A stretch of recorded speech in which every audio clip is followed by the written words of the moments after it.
Good morning बच्चों। आज 7 तारीख है और आज हमारी हिंदी की वर्कशीट बेटा एक नया जो पाठ है हम उसमें शुरू करेंगे। उसमें से दी गई है और उसका नाम है माटी वाली। माटी वाली आप सोचेंगे मैम ये क्या कोई खिलौने बनाने वाली है या कोई कैसी है ये माटी वाली। अब हम जानेंगे इस कहानी में है क्या। ये माटी वाली जो स्त्री है वो एक ऐसी बुजुर्ग महिला है बेटा जिसका कि पूरा घर बार एक बांध बनाने जैसे वो होता है ना, जो एक डैम बनाया जाता है जिसमें कि बिजली बनाने का काम। आपको मालूम है कि जो हमारे बहुउद्देशीय परियोजनाएं होती है वो बांध बनाकर पानी को रोका जाता है। उससे कई चीजें, बिजली बनाना हो गया और परमाणु ऊर्जा जो संयंत्र होते हैं उनके लिए यूज किया जाता है और बहुत सारी चीजों के लिए इस्तेमाल किया जाता है, सिंचाई के लिए भी इस्तेमाल हो जाता है। तो ऐसी प्रोजेक्ट बनाने में बेटा उस नदी के आसपास के कई गांवों को खाली करवा लिया जाता है।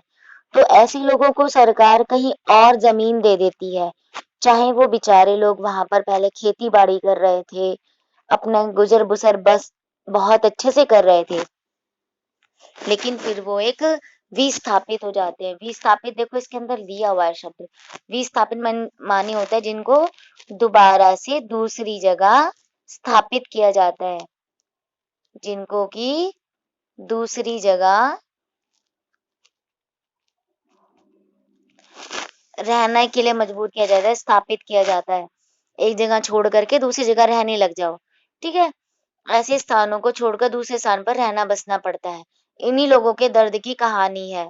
कोई पुल बनता है, कोई बांध बनता है, जैसे मेट्रो बनी, आसपास की झुग्गी झोपड़ियां खाली हुई, ट्रेन पटरी निकलती है, तो आसपास का एरिया खाली करवा लिया जाता है और उनको कहीं और भेज दिया जाता है लोगों को।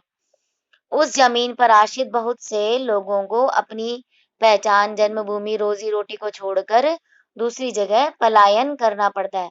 पलायन माने होता है जाना पड़ता है, एक स्थान को छोड़कर दूसरी जगह जाना, जिससे उन्हें बहुत सारी समस्याओं का सामना करना पड़ता है।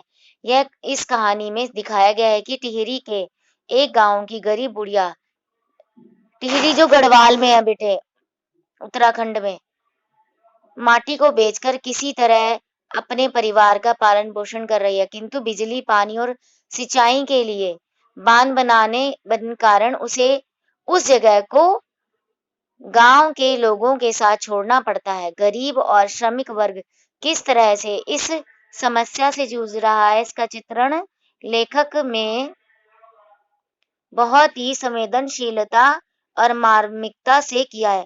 मार्मिकता माने बिल्कुल मन से, जिसको हम सोच लेते हैं, मर्म के साथ, दिल के दर्द के साथ। नीचे कहानी के अंश को पढ़िए और संबंधित प्रश्नों के उत्तर दीजिए। अब मैं आपको ये कहानी पढ़ के बताती हूँ, फिर उससे रिलेटेड हम ये प्रश्न करेंगे। शहर के सेमल का तप्पड़ मोहल्ले की ओर से बने आखिरी घर की खोली में पहुंचकर उसने दोनों हाथों की मदद से अपने सिर पर धरा बोझा नीचे उतारा। मिट्टी से भरा एक कंटर, कंटर माने कनस्तर जो एल्युमिनियम का होता है, माटी वाली टिहरी शहर में शायद ऐसा कोई घर नहीं होगा जिसे वह न जानती हो या जहां उसे न जानते हो। निवासी घर के कुल निवासी बरसों से वहां रहते आ रहे किराएदार, उनके बच्चे तलक, मैंने सबको जान लेते हैं। घर घर में लाल मिट्टी देते रहने के उस काम को करने वाली वह अकेली है। उसका कोई प्रतिद्वंदी नहीं है, मतलब इस कोई इसकी कंपटीशन में नहीं है, उसके प्रति कोई आया नहीं है कि कोई और दूसरा आगे खड़ा हो गया होगा इसके समक्ष। प्रतिद्वंदी वैसे होते हैं आमने सामने लड़ने वाला, लेकिन यहाँ क्या है कि वो अकेले ही ये काम कर रही है। गांव में मिट्टी देने का काम, कोई चूल्हे चौके के लिए मांगते हैं मिट्टी, कोई लीपने के लिए, फर्श लीपने के लिए, तो बढ़िया अच्छी लाल मिट्टी वो सबको देती थी। उसके बगैर तो लगता है टिहरी शहर के कई एक घरों में चूल्हों का जलना तक मुश्किल हो जाएगा। वह न रहे तो लोगों के सामने रसोई और भोजन कर लेने के बाद अपने चूल्हे चौके की लिपाई, देखो बोला था ना मैंने, लिपाई की समस्या पैदा हो जाएगी। भोजन जुटाने और खाने की तरह रोज एक समस्या। घर में साफ लाल मिट्टी तो हर हालत में मौजूद रहनी चाहिए। चूल्हे चौकों को लीपने के अलावा साल 2 साल में मकान के कमरों, दीवारों की गोबर लिपाई करने के लिए भी लाल मिट्टी की ज़रूरत पड़ती है। शहर के अंदर कहीं माटा खाना नहीं है। माटा खाना माने होता है बेटे मिट्टी की खान, जहाँ मिट्टी मिलती है, उसको खुदाई कर कर के बढ़िया मिट्टी निकालते हैं। भागीरथी और भिलांगना 2 नदियों के तटों पर बसे हुए शहर की मिट्टी इस कदर रेतीली है कि उसे चूल्हों की लिपाई का काम नहीं किया जा सकता। आने वाले नए-नए किराएदार भी एक बार अपने घर के आंगन में उसे देख लेते हैं, तो अपने आप माटी वाली के ग्राहक बन जाते हैं। घर-घर जाकर माटी बेचने वाली नाटे कद की एक हरिजन बुढ़िया माटी वाली, ठीक है? एक तो ये बता दें उसके हरिजन है, यानी कि वो बिलो कास्ट से रिलेट करती है, जिसको कि समाज में एक गरीब और दलित बोला जाता है। दूसरा उसके कद के बारे में बताया गया कि उसका कद क्या है, बहुत छोटा नाटा। और दूसरा क्या बताया, वो विस्थापित है।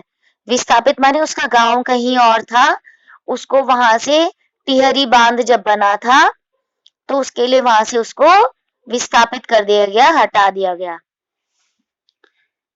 अब इसके बाद है, इस पाठ के लेखक ने क्या पूछा कि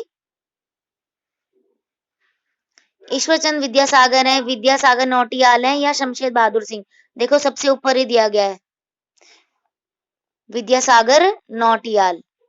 ख माटी वाली कहाँ रहती थी? अब बताओ माटी वाली कहाँ रहती थी? टिहरी बांध के आसपास। ये सेमल जो बोला गया है, सेमल शहर, सेमल। माटी वाली क्या काम करती थी? माटी बेचने का।